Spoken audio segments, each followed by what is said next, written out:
Hello friends, welcome back to my channel. তো আজকে একটা মাই ডে অফ লাইফের একটা ছোট্ট মিনি ব্লগ নিয়ে চলে এলাম। ঠিক আছে, তো দেখতেই পাচ্ছ আমি এখন লাল শাক কাটছি। বাবা সকালবেলা লাল শাক মানে ঘুম থেকে উঠেই বাছি বিছনা থেকে উঠেই বাবাকে এনে দেখি লাল শাক আর কাতলা মাছ এনেছে। মা মাছটা কেটে দিয়েছিল, আমি নুন হলুদ মেখে নিয়েছিলাম এবং মানে সবার আগে ফার্স্টে আমি মোটামুটি মানে লাল শাকটা কেটে নিয়েছিলাম। তো বাবা বললো আজকে মাছের ঝোলটা করবি আদা জিরে বাটা দিয়ে, কারণ কাতলা মাছটা তো একদম টাটকা, দেখতেই পাচ্ছ কি সুন্দর ফ্রেশ মাছটা, হলুদ মাখাচ্ছে দেখতে পাচ্ছ। তো আদা জিরে বাটা দিয়ে করতে বলেছিল আর লাল শাক করতে বলেছিল। তো আমরা যেহেতু দুজন, তো 6 পিস মাছ লাগবে, সেখানে মাছ হচ্ছে 4 পিস আর মাথা হচ্ছে 2 পিস। তো সেই জন্য আমি একটা ডিমেরও একটা নতুন রেসিপি করেছি, সেটাও তোমাদের সাথেই একই একটা ব্লগে শেয়ার করে দিচ্ছি।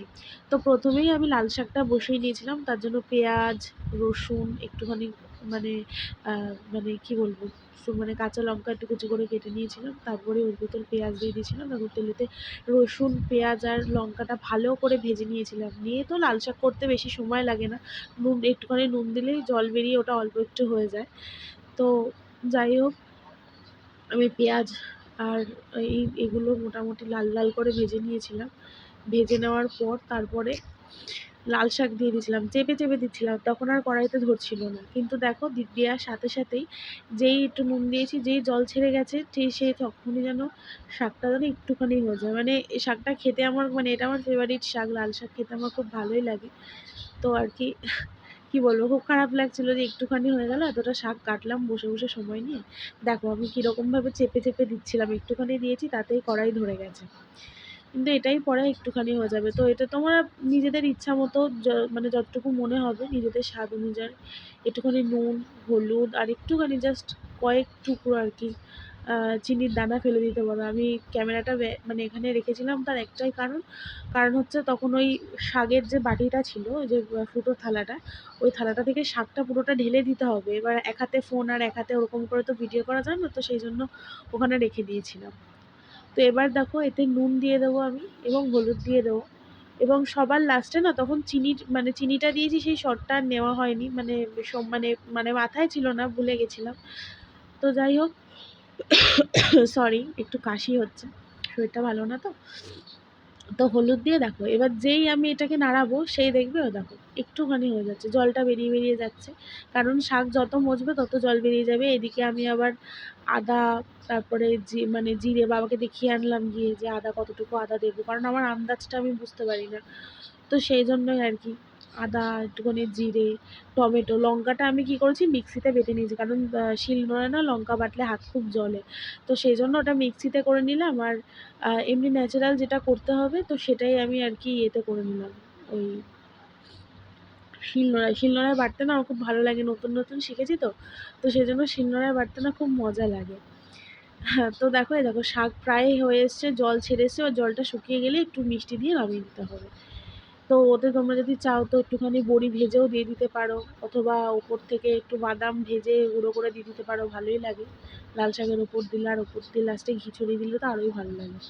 তো দেখো তোমরা দেখতেই পাচ্ছ আমি সেই আদাটা কেটে নিচ্ছি, আদা টমেটো এগুলো সব কেটে নিচ্ছি, কারণ এটা বাটতে হবে।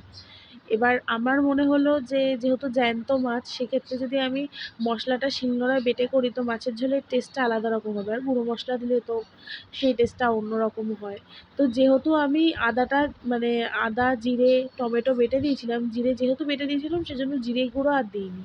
এই দেখো আমি ফার্স্টে শিল না ধুয়েই আর কি জিরে দিয়ে নিচ্ছিলাম, এবার কী করবো তাই সেটা বাটির মধ্যে কিছুটা জিরে রেখে শিল আর নোড়াটা ভালো করে ধুয়ে নিয়ে তারপরে আর কি, দেখতে পাচ্ছ কতটুকু পরিমাণ জিরে নিয়েছি, নিয়ে এবার এটা ভালো করে আমি মশলাটা একদম বেটে নিলাম আর কি।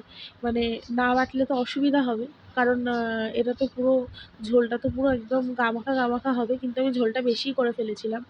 তো ভালোই হয়েছিল মাছের ঝোলটা, কিন্তু ডিমটা এখনও খাওয়া হয়নি, রাত্রেবেলা খাওয়া হবে। বললাম যে মাছ একটুখানি কম আছে সেজন্য ডিম করা হয়েছে।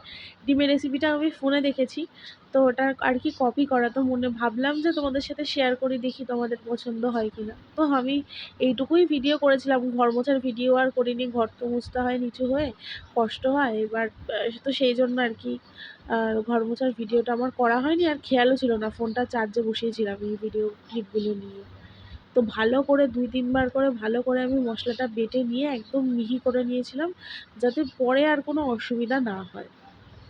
আর ডিমের জন্য যে উপকরণটা আমি নিয়েছিলাম, সেই উপকরণটা হলো গিয়ে মানে ২টো পেঁয়াজ আর একটা ছোট্ট টমেটো, আর হচ্ছে গিয়ে ২ থেকে ৩ কোয়া রসুন, আর ৪-৫ টা কাঁচা লঙ্কা চেরা। এই নিয়েছি, আর কিছু লাগবে না। এবার ওইগুলোই কড়াইতে মানে ভালো করে কড়াইটা গরম করে তারপরে আর কি ওর ভিতরে পেঁয়াজ যেরকম আর কি আমি দিলাম লাল শাকে, ওরকম ওগুলো দিয়ে একটু নুন, একটুখানি হলুদ, একটুখানি জিরে গুঁড়ো, একটুখানি ধনে গুঁড়ো দিয়ে জল দিয়ে ভালো করে ফুটিয়ে কাঁচা ডিমটা আর কি ওই জলের ভিতর দিয়ে দিতে হবে।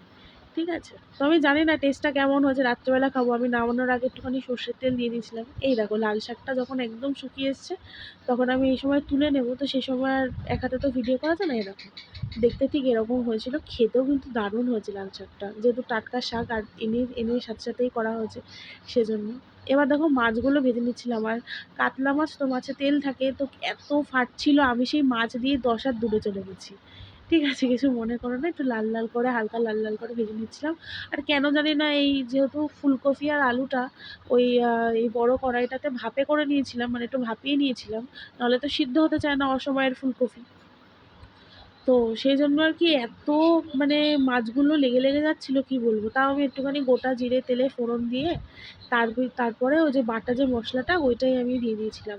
তারপর একটু নুন, একটুখানি হলুদ, একটুখানি ধনে গুঁড়ো দিয়ে ভালো করে কষিয়ে তারপরে একটুখানি লঙ্কা বাটা, লঙ্কাটা বললাম না আলাদা বেটে নিয়েছিলাম। তো ওই লঙ্কা বাটা দিয়ে ভালো করে কষিয়ে একটুখানি জাস্ট সামান্য একটু চিনিও দিয়েছিলাম। দিয়ে তারপরে মানে ফুলকপি দিয়ে বেশ খানিকক্ষণ কষিয়েছি। এবার সব কষানোর ভিডিওটা আমার করা হয়নি, ক্লিপগুলো নেওয়া হয়নি। কারণ একা করছিলাম আজকে, একটু সময় লাগছিল। ঠিক আছে? আর একটু তেল দিতে হতো। তো আমি অত তো জানি না, আমি নিরামিষভাবে এরকম কখনো আমি আর কি মাছের ঝোল করিনি। আমি করলে পেঁয়াজ রসুন টসুন দিয়ে বরাবরই করেছি। তো খেতে ভালোই হয়েছিল, খারাপ হয়নি। নুনটা একটুখানি কম হয়েছে, আমি বুঝতে পারি না। মানে নুনের পরিমাণটা আমি মনে করি যে নুন বেশি দিলে মানুষ খেতে পারবে না, কিন্তু নুন কম হলে মানুষ সেটা খেতে পারবে। একটুখানি নুন দিয়ে খেতে পারবে, কিন্তু নুনটা বেশি হলে পুরো রান্নাটাই তো ফেলা যাবে। সেজন্য আমার অসুবিধা হয় না। এই দেখো উপকরণ আর ডিমটাও আমি দেখিয়ে দিয়েছিলাম। দেখো ওটা প্রায় মানে মাছ ভেজে আর কি ঝোলে ফুটতে দিয়ে দিয়েছিলাম।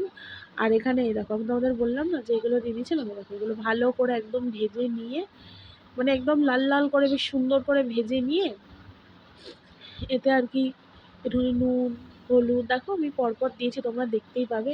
তোমরা এই রেসিপিগুলো ট্রাই করতে পারো। মানে সারাদিনে কি করি সেইটা যদি করতে যাই তো অনেক বড় ভিডিও হয়ে যাবে। যেহেতু আমি নতুন নতুন ব্লগ করছি, অত জানি না প্রফেশনালি, অত সুন্দর করে আমি করতে জানি না যে কীরকম কী করতে হয় না করতে হয়।